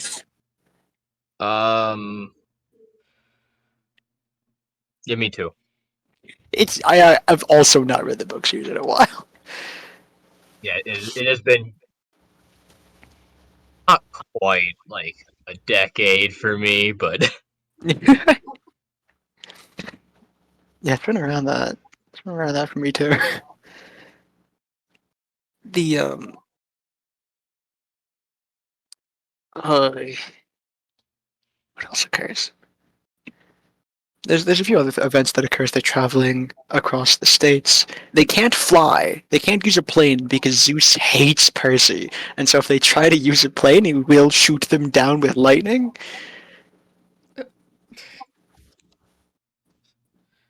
Like I said, I think the only thing that Ricky got 100% correct about the Greek gods is how fucking petty they are.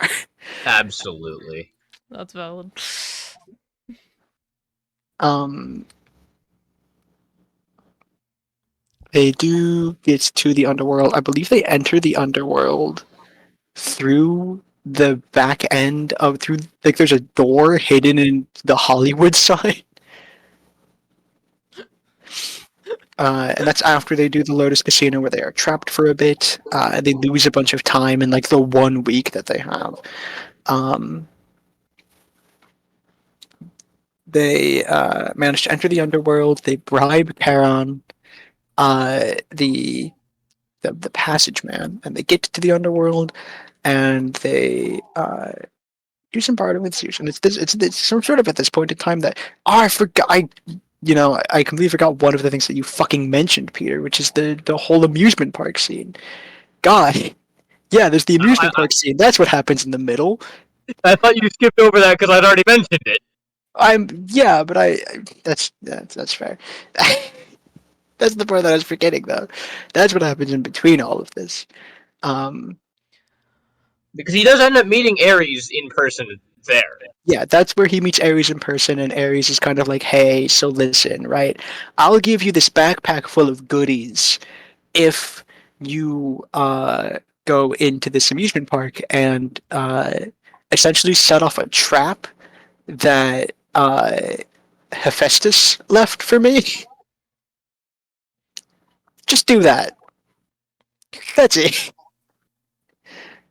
He does almost die in an explosion. But he does get that backpack, and this is when he's going into the underworld. This is where he finds out an element of the deception earlier, because Ares and a member of camp colluded together to steal the Master Bolt and also steal one of Hades' artifacts as well. And this bag has both of those things in it, and the goal between them is to start war on Olympus by essentially blaming Percy and then thereby blaming Poseidon for the theft of his brother's artifacts that are symbols of their authority. Again, boiling it down to its base essentials, yes, it is daddy issues.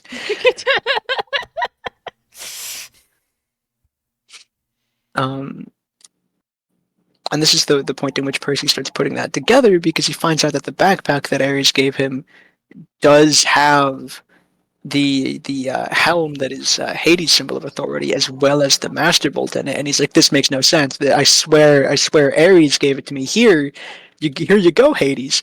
You can have this helm back. It's fucking yours. Also, give me my mom back.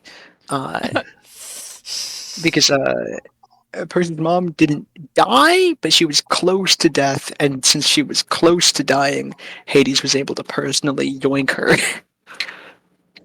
Which he did, because he knows that she and Poseidon hooked up. And I don't think I should have to tell you that the three of them kind of really fucking hate each other.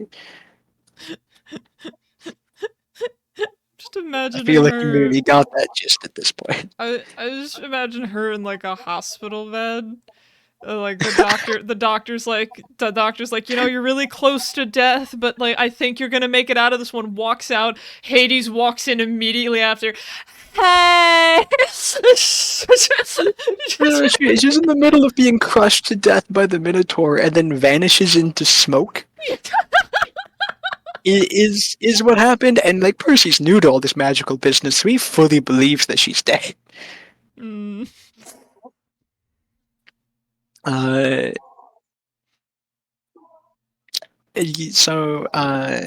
Hades does end up returning his mother to the realm of the living because he did give him his helm back.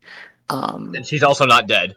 And she's also not dead. Yeah, she's key importance. She's actually not dead. She's just trapped in the underworld, which is a physical location that you can access while still alive. Like going to Los Angeles. By going to Los Angeles and entering a door hidden in the H of the Hollywood sign. I Does this make sense? mm-hmm. I don't think I don't think the entrance is in the same place. Yeah. I could have sworn it was there in the books as well, but I am probably wrong. I don't recall. Anyway, after they get out of the underworld, Percy and Ares have a fucking 1v1. Mm-hmm. You'll never guess who wins. Is it the child. Is it Percy? Is it the main character of the fucking book and movie and TV show? Yeah, the manic 12-year-old does manage to beat the god of war. Not Kratos. The other one, the actual one. The original one. I just want to be clear for the gamers.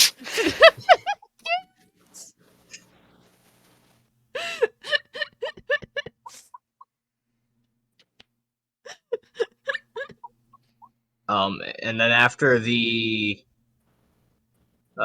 fight between Percy and Ares, I'm pretty sure Percy just goes back to It gives the bolt to Zeus, and he meets with his dad, and then he goes back to camp, which is where he finds the guy who betrayed him from camp. And they fight, and he nearly kills Percy, but he doesn't. And on the way out, he sabotages the camp. Yeah, and on the way out, he sabotages the camp's magical barrier. That keeps the people inside safe from monsters, which, considering the fact that the tree that upholds that magical barrier is also his dead friend, who is trapped, or the half-alive friend who's trapped in the tree. Dead future friends. They don't know each other yet. No. Oh, never mind. Yeah, sorry. I thought you were talking about Percy. No, I am avoiding names, and I don't know why. I did give out the spoiler warning. Yeah, Luke and Thalia knew each other, of course. And so he does it by poisoning the tree, right? Uh-huh. I'm pretty sure. Yeah. Doesn't matter. He sabotages the barrier. And then Sea of Monsters happens. Yeah, right. Sea of Monsters happens. Which I did see that movie. I don't want to do a whole other deep dive on that movie though. I remember way less about Sea of Monsters, both book-wise and movie-wise. That's fine. I remember Sea of Monsters a lot better, evidently. It opens with the greatest game of dodgeball known to man. Oh, it does, doesn't it? It's literally just a fucking dodgeball game between Percy and a bunch of Cyclops who end up burning a school down. He's now he's now 0 for 2 in terms of schools he can return to legally. Technically, he's way more than 0 for 2 because there's a whole bunch of ones that happen before the series begins. Okay, yeah, but those are off screen. We don't count them. That's true, I guess. Yeah. Percy has now been banished from 2 schools on camera. Then he gets to camp, which is currently under under attack by 2. I want to call them Gorgons, but that's an entirely different thing in Greek mythology. Even though I think they are also called Gorgons. My fellow students, the summer camp is under siege. I'm pretty sure they're only called Gorgons in Dungeons and Dragons. Okay, fine. Metal Bulls. Happy? Yeah. I'm not. Go back to D&D. And upon realization that the tree is in fact poisoned, they being Percy, Annabeth, and Percy's half brother Tyson, Unfortunately, who's Grover also doesn't tag Cyclops, along to this one. and also Grover, I guess. Yeah, we didn't establish like who all was on the quest last No, time. not at all. The first book is Percy, Annabeth, and Grover, Percy's friend from school. Grover's the satyr. Yeah, that is also a thing. And then the second book is Percy again, Annabeth again, Grover again, and Tyson. And this is kind of a taboo quest because usually the golden number is 3. Any more than that is usually a bad omen and will be met with horrific resistance from fate itself. Fittingly, this book is technically taking a whole bunch of things from the Odyssey as well, so that's very fitting. Yeah. The Odyssey goes wrong in basically every way possible. You pick the one piece of Greek literature I haven't read. I'm going to throw something.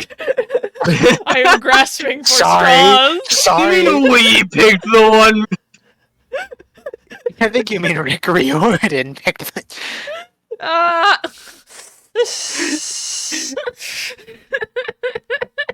No, this is alright. It's not our fault the book series doesn't cover the fucking Iliad. Well, it should have. For me, and only me, and no one else. For your sake For alone. my sake. Does it cover the Iliad? I don't actually remember. I don't remember the events of the Iliad happening. Troy. I meant in the fucking book series. Not in... Just say Troy at me. Like, I'm not gonna think of fucking High School Musical.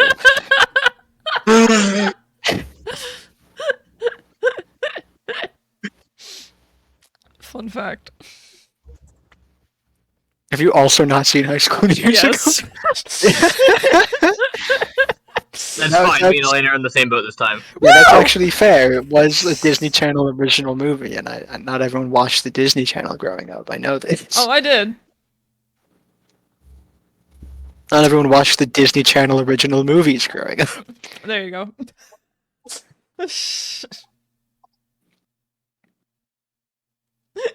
Anyway, there's a lot that happens in Sea of Monsters that I'm gonna get either out of order wildly, or I'm gonna miraculously stick to the order that they happen in.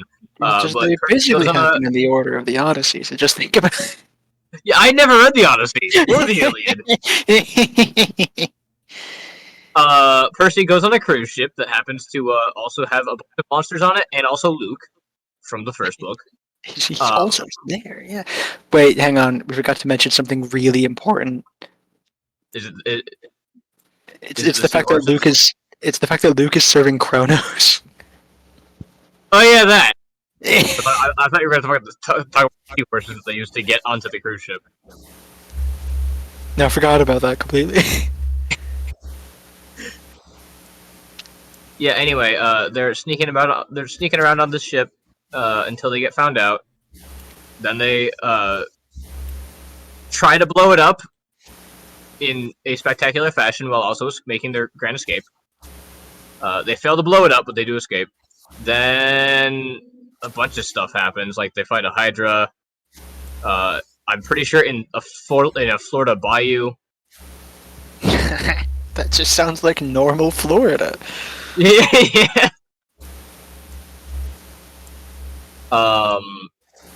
They go to the Bermuda Triangle, which is where Polyphemus, the Cyclops from the Odyssey, lives. In the Bermuda Triangle. I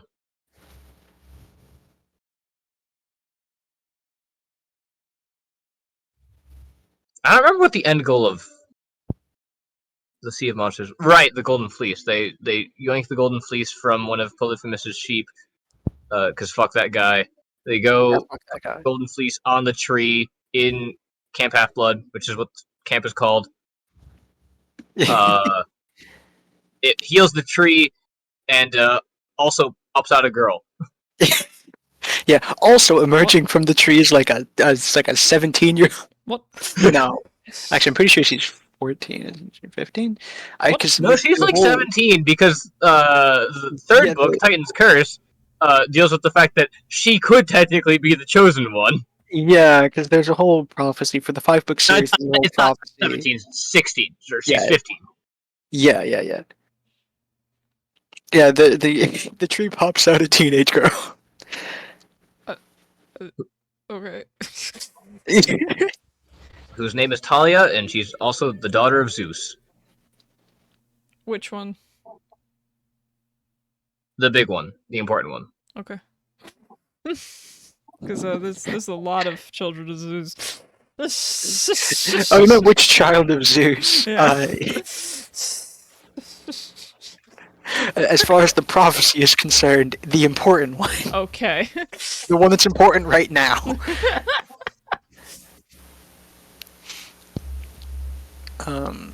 Yeah, I think one of I think the biggest thing that the adaptation of Sea of Monsters, the movie adaptation of Sea of Monsters, gets wrong is the fact that it ends the series because Yes. Percy fights like the manifestation of Kronos at the end, wins, and there is not a third movie. Well, probably in no small part because the first movie didn't do extremely well, and I think they kind of saw where the cards lay, where they were making the second one, and they're like, well, fuck. We gotta finish the whole thing now. Yeah. Every last bit of it. And yeah, I feel like the lack of success from the first movie stems entirely from the fact that it was not a good adaptation of the book. Oh yeah, absolutely. It was. I think the first movie sits in a really weird place where I think, as a movie, it is so average. Yeah, it's fine. That's why It's I forgot everything about it. Exactly. Right. I don't think it's remarkable in any particular way as a movie. It's not bad. It's just Yeah, I not. don't think it's a bad movie at all. No, it does a few things that are really good. Even it has a few good lines in it. Like I said, the Lotus Casino scene is done really, really, really well. But outside of those few things, it's not. It doesn't really leave many marks. It's one of those. It's one of those movies where like you'll find a small group of people who are like Actively, like actively love the movie. But like they're not weird about it. They're just they'll continuously herald it as a cult classic. I can't fathom anyone not being weird about their interests, but that's probably just because I'm weird about my interests. Couldn't be me. All of us are perfectly sane and normal about our interests all the time. Yep. Anyway, yeah, the movie that they ended up not doing well because it was a bad adaptation at the end of the day. And I think this is a really interesting conversation about like what does make a good adaptation of something. Of like, does it just have to be A 1-to-1 of the source material, which I don't events and think, all, which is not. I don't think that it's works. not. Like, I don't think that's what makes a good adaptation. Like very, very technically speaking, the events of the fucking Avatar: The Last Airbender movie are technically accurate to what occurs in the first season of the show. Is it a good adaptation? No. Not at all. Here's something that Alina and I know: Avatar: The Last Airbender. Finally. Alright. Right, the movie. I did watch that and was horribly disappointed. Bad movie. Bad adaptation. As was everybody. Yes. That being said, I have not watched the TV show or the movie, so Just know its reputation. I know its reputation, and I know I also know the reputation of the show. Yes. So, yeah, that's the extent of what I'm going to be able to talk about with this. Like to make it kind of stray a little bit off the topic of a reboot and more into the topic of adaptation, but they're not solely unrelated from each other. Yeah. They're pretty similar, I'd say, actually, because like if you like accuracy is not the thing that matters most in adaptation. We could probably make so many videos about the problems with the Avatar. The bad Avatar movie would not be hard. So many people already have. The and like it. The thing is though that it is technically like the events themselves in the movie are technically accurate. It omits a lot because it's a movie trying to cover a whole season of TV in a movie. Yeah. But like M. Night Shyamalan was like a really big fan of the show itself as well. So clearly it's not being a major fan of something isn't then also the key to a successful adaptation either. Mhm. What the fuck is it?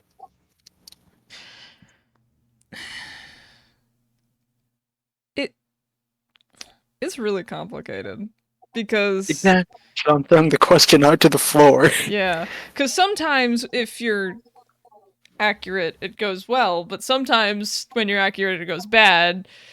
Mm, A lot of the time when somebody, just skimmed through a comic or something and then made the movie, it doesn't go well.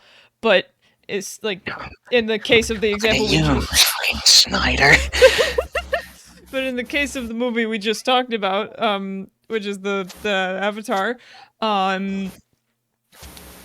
then even being a big fan of the show does not necessarily lead to a good adaptation. So it's a very delicate balance, I think, between all of these factors, and then whether or not you do them well. Because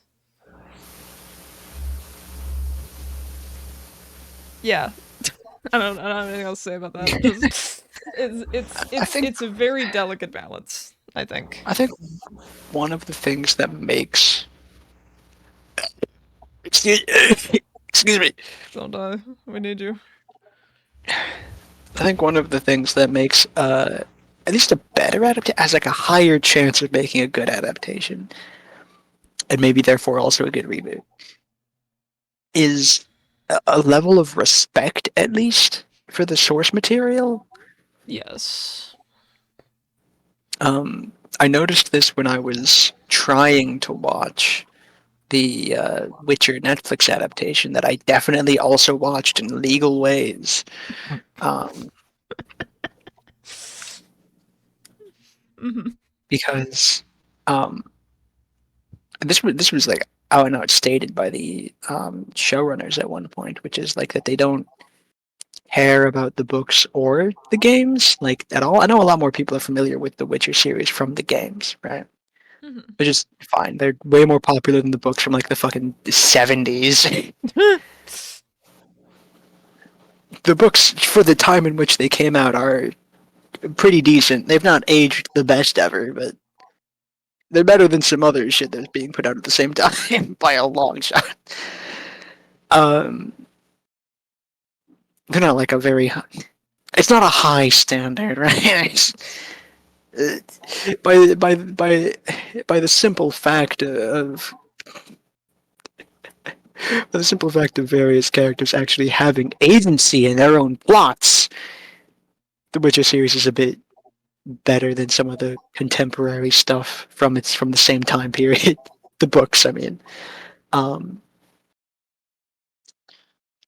And I think that like the games done by CDPR had a certain level of. It's difficult to say respect exactly because it's clear that like the people behind it at least knew the source material well enough, but also at the same time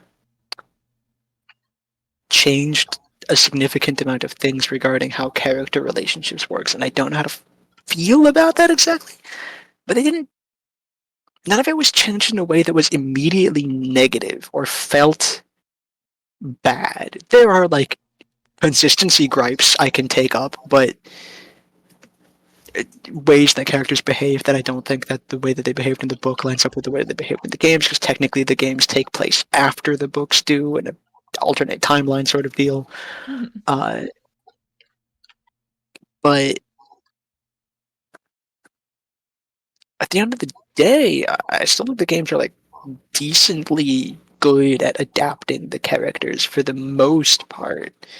Um, there's like several foibles here or there that I can take up with it, but I don't think it's just me nitpicking. I think some of them are legitimate complaints I could make that if we do a video on The Witcher, maybe. Um,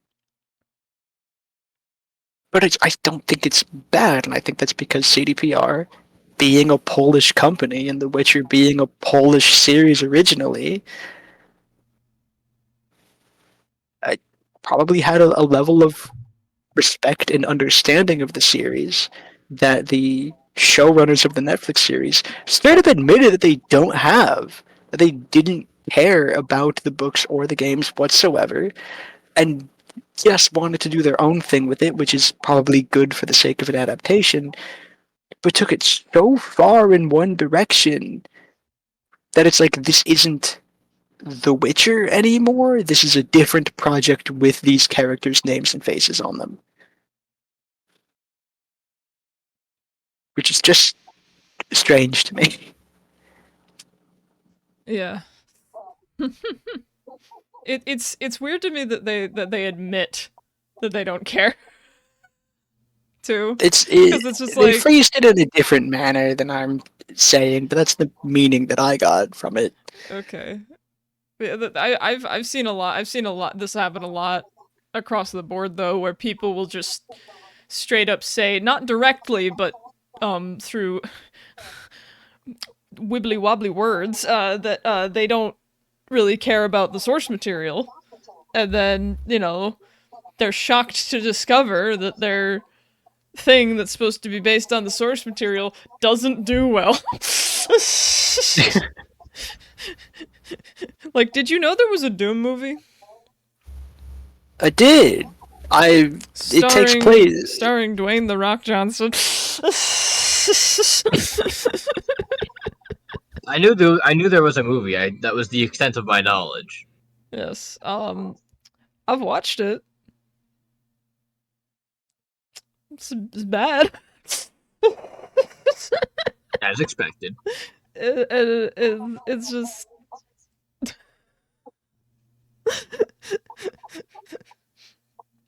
Yeah, it doesn't feel like a Doom movie. It feels like a generic sci-fi shooter movie with some Doom terminology shoved into it.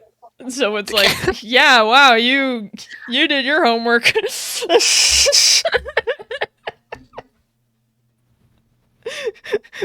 And it didn't do well. And it's like, oh man, I wonder why. It's almost as if you've promised me a movie surrounding this particular franchise and you didn't deliver that.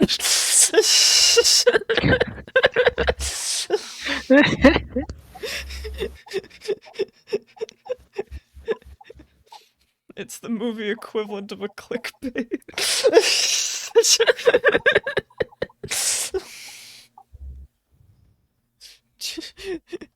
100% Doom movie. Not 100% clickbait. Doom movie. It doesn't even actually happen in hell. No. That's the only thing I remember. That's the only other thing I knew about it. I don't even know if they're actually demons. I think they're just like Mars creatures. I don't know. The only other thing I knew about it was that there's no real ass hell portal. No, it's like a science-made one to Mars, and it results in these things getting through, and they start like infecting people. So wait, did they try and make like shitty Alien? I think.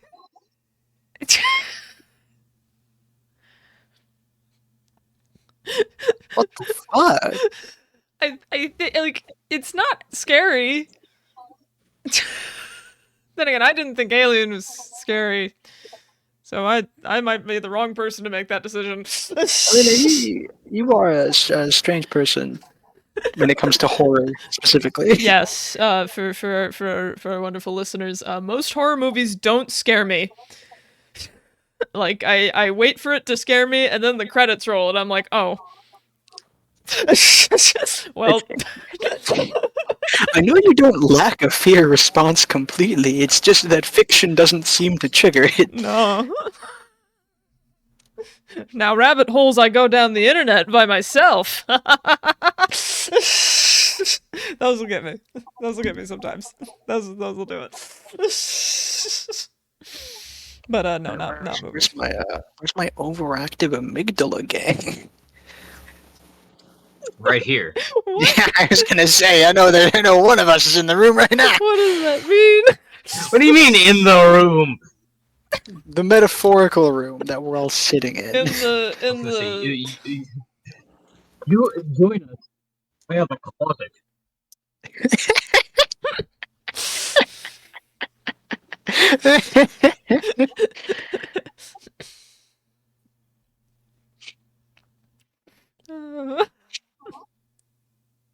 Yeah, I'm trying to find the thing about the Witcher showrunners not really caring about the books at all, and I'm finding a whole bunch of things saying that that is true, and a whole bunch of things saying that that is not true, and I don't have the time to check my sources right now. So we're going to renege that statement. Allegedly. Allegedly. Yeah, allegedly is always a fantastic, Allegedly, they didn't fantastic care. failsafe. But Yeah. I still don't think that the Witcher Netflix series is a very good Do- adaptation anyway. Do So your own research. Don't I've heard have us good dictate things about things the for you.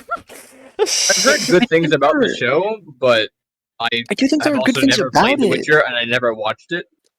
I've both played and read The Witcher, and there are good things about the show. I think I just most of it's in the first season, and afterwards it kind of goes in a direction that you would not expect a Witcher thing to go in. I once again know nothing,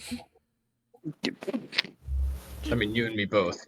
but that's okay. Because I know stuff about this topic, so it's fine. Yeah, it's I don't know exactly.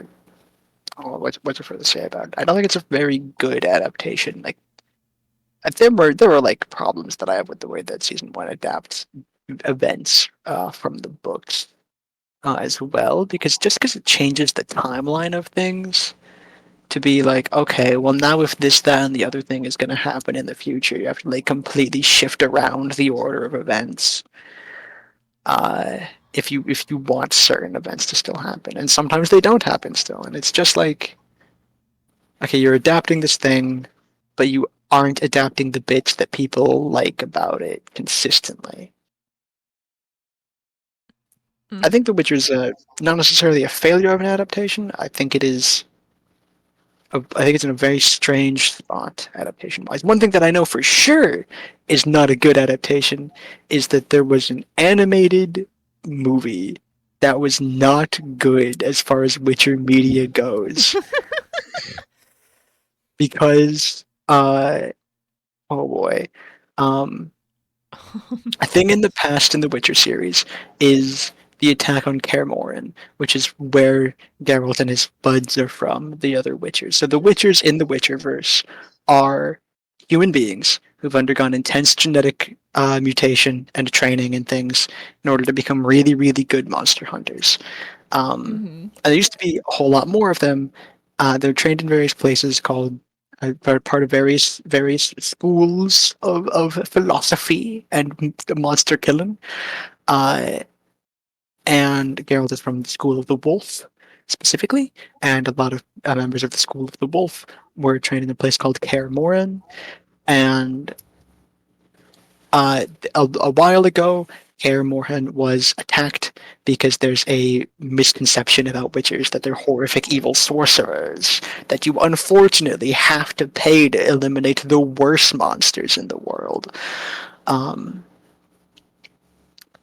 And that is of course like patently untrue, but hey, The medieval society thrives on misinformation, I guess. Woo! Just like real life. Just like real society.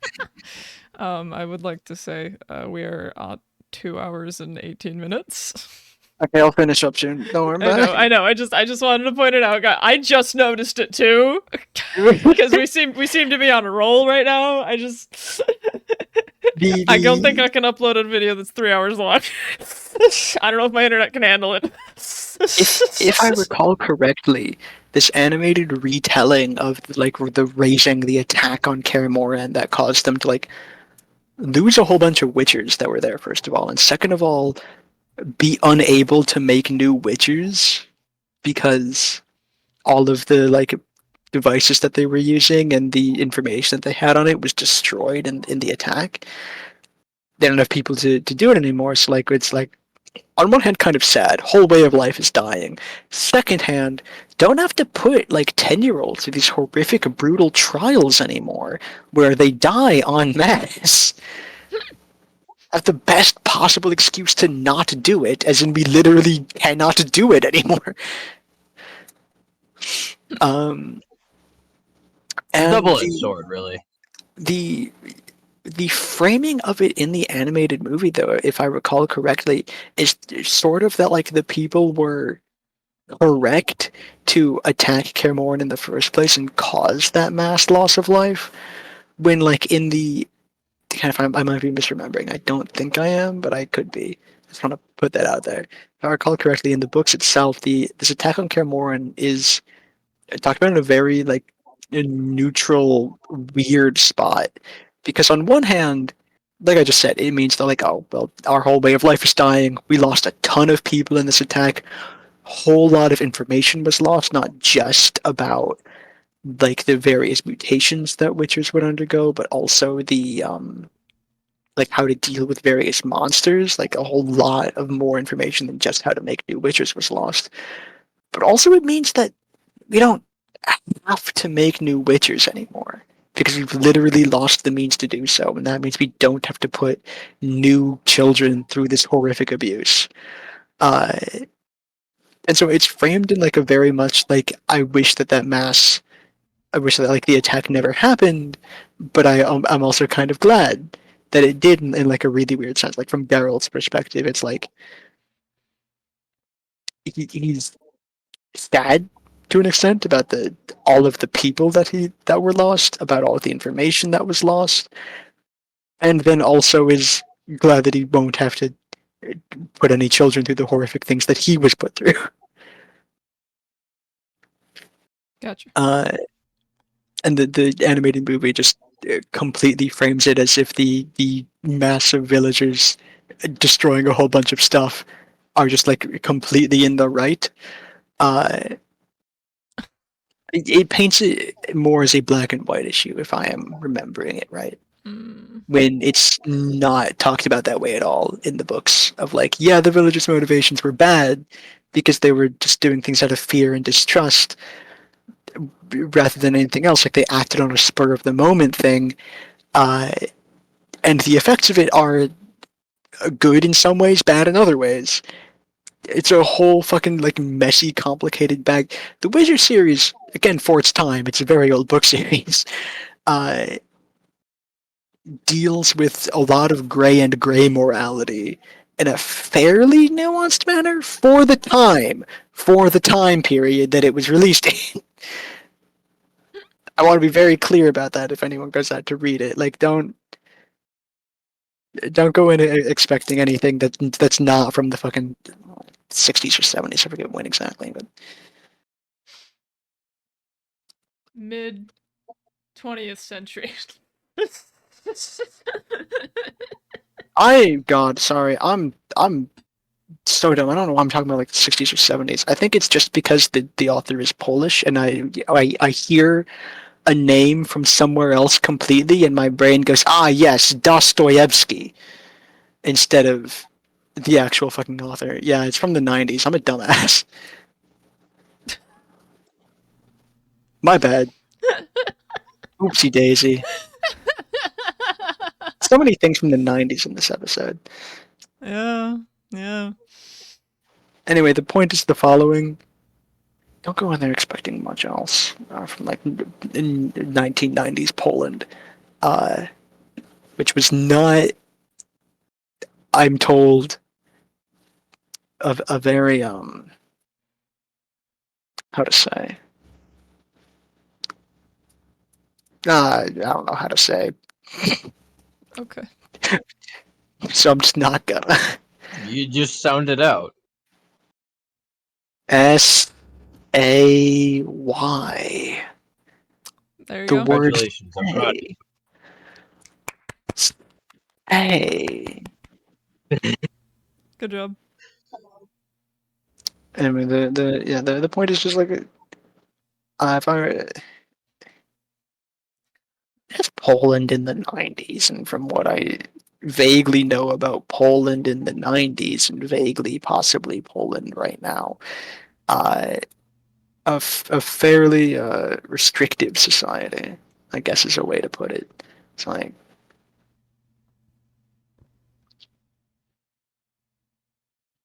Don't go in expecting modern. yeah, I mean, obviously, it's. I don't know. I'm I want trying to to be more. help. I want to be more specific. I want to be more specific than that, but I'm kind of failing to get the correct sequence of words. It's okay. I've been talking a lot. It's fine. It's fine. It's fine. I'm- Moral of the episode: reboots and adaptations can be hard to do. Sometimes it goes great, and sometimes it goes shit. Yeah, And that's we just how didn't it touch. be. We didn't touch on a lot of Apology. good examples and bad examples of how to do a reboot. Like, reboot slash adaptation. Like, I think the Lord of the Rings movies adaptations were. Like, I mean, obviously, everyone really likes Lord of the Rings. As far as an adaptation or an accurate adaptation goes, could have been more accurate, but would have been worse as a movie, I think. Yeah, absolutely. How do you fucking fit the Tom Bombadil sequence into a movie? Look, let's be honest. Tom Bombadil didn't fit in the book. Yeah, Tolkien was like, I want to put this guy in there. He's going in there. I want more songs in my book with a fuck ton of songs. Yeah, The Hobbit was a musical. Also, brief apology to the author of the Witcher series, Andrzej Sapkowski, for me thinking that he's older than he is by an amount of like 20 fucking years. Don't worry, I'm sure when he inevitably watches this, he'll Okay. It's not my fault that when you translate Polish to English, it sounds like it's from 2 fucking decades earlier than it actually is. Oh my gosh. You know, you know what I liked about the Doom reboot, the 2016 one, the only game I played. The only game you've ever played? No, of that reboot, You didn't let me finish my fucking sentence. Sorry. I saw the opportunity and I jumped on it. I'm gonna jump you Like a in an alley. grenade. Allegedly. in Minecraft. Hypothetically. But anyway, what I liked about it is it had a plot, but it basically pulled the Doom guy out from like the original game of like, I do not give a fuck why you're here. I have demons to kill. And so like this whole plot's going on with this cyborg robot man, and he's like, oh, we gotta keep the energy supply going, or all the Earth's gonna not have power or something, and then the Doom guy's just like, no, fuck you, demons, die. Just does not give 2 shits about what this man needs. Yeah, you can fully enjoy Doom 2016 and Doom Eternal without reading anything about the plot. Exactly. Or without being literate and without the audio. It's entirely doable. Yeah. It's like they put a plot there just to make it clear that Doom Guy doesn't give a shit. Which is like really funny to me.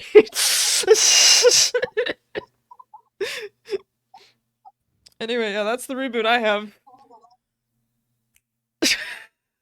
That's all I have to say about that.